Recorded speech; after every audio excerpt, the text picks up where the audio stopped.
warahmatullahi wabarakatuh. Alhamdulillahi rabbil alamin.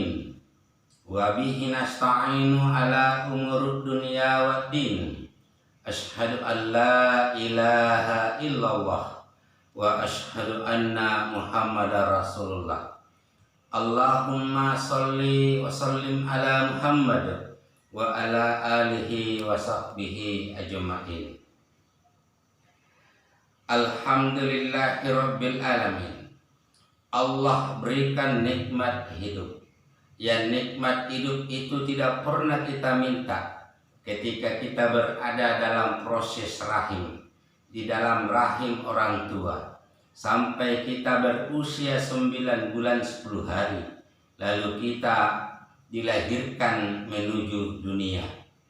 Allah limpahkan nikmat itu adalah agar kita ini sebagai makhluk Allah Subhanahu wa Ta'ala selalu ingat kepadanya. Kita selalu harus ingat kepada Allah Subhanahu wa Ta'ala. Kenapa? Karena kalau ingat kepada Allah Subhanahu wa Ta'ala, maka Allah pun mengingat kita. Kita bisa lihat di dalam surah Al-Baqarah ayat 152 yang disampaikan kepada sekalian umat manusia. Fadkuruni adkurkum washkuruli wala takfur. Maka ingatlah kepadaku, aku pun akan ingat kepadamu. Bersyukurlah kepadaku dan janganlah kamu ingkar kepadaku.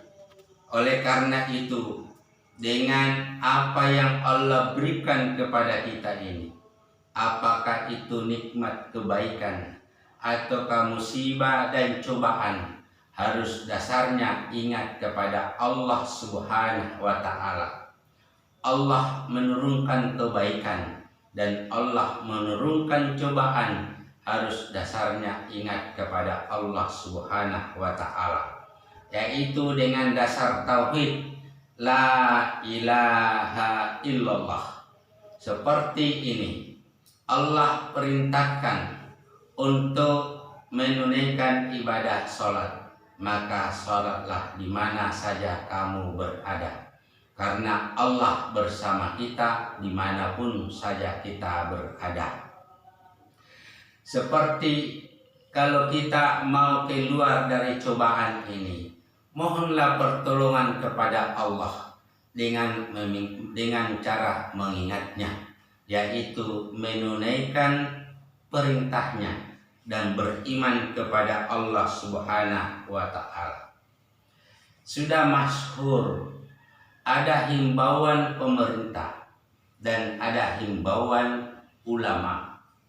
Kita garis bawahi, himbauan ulama itu adalah himbauan yang berasal dari sumber Al-Quran, sumber kalimat tauhid, sumber dasarnya adalah sunnah Rasulullah Sallallahu Alaihi Wasallam. Berbagai ilmu, para ulama berkumpul, berijtihad agar kita ini menghindari kerumunan massa. Kita diharapkan supaya jangan berkumpul-kumpul, karena kita tidak paham dan kita tidak tahu siapa yang terjangkiti virus.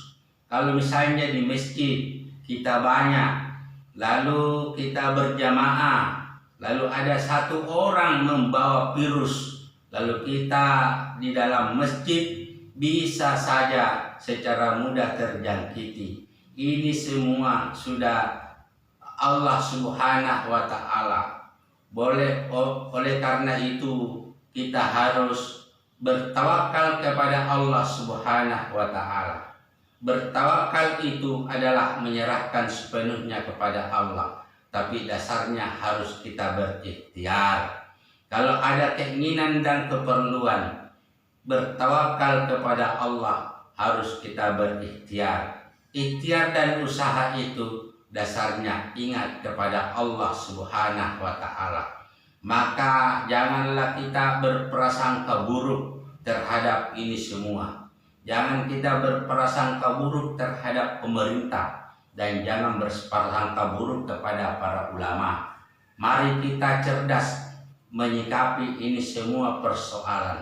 Kalau kita sebagai hamba Allah Subhanahu wa Ta'ala cerdas dengan bijak untuk paham bahwa Allah dan Rasul-Nya telah menetapkan sunnah-sunnahnya, maka sebagai makhluk Allah Subhanahu wa Ta'ala harus juga kita bijak bagaimana pilihan-pilihan itu harus berdasar tauhid, kalimat la ilaha illallah, dan sunnah Rasulullah Sallallahu Alaihi Wasallam. Seperti di Kabupaten Goa ini, insya Allah tanggal 29 April 2020 ini, pemerintah daerah Kabupaten Goa menetapkan pembatasan sosial berskala besar PSBB. Maka kita masyarakat Goa harus merespon secara bijak mendukung program kebijakan ini agar insya Allah bersatu padu bersama kita semua untuk membangun Goa. Dan insya Allah Allah bersama kita berada dalam lindungan pertolongannya. Kita harus mempunyai itikad mulia bahwa Allah dan Rasul-Nya memberikan jalan terbaik untuk semua para ulama dan semua pihak untuk bijak terhadap situasi yang melanda ini. Allah cepat membuka pertolongannya jika kita setiap saat ingat kepadanya dengan cara menjalankan perintahnya dan beriman kepada Allah Subhanahu wa Ta'ala. Demikianlah apa yang bisa saya sampaikan. Semoga ada manfaatnya. Fastabiqul khairat. Assalamualaikum warahmatullahi wabarakatuh.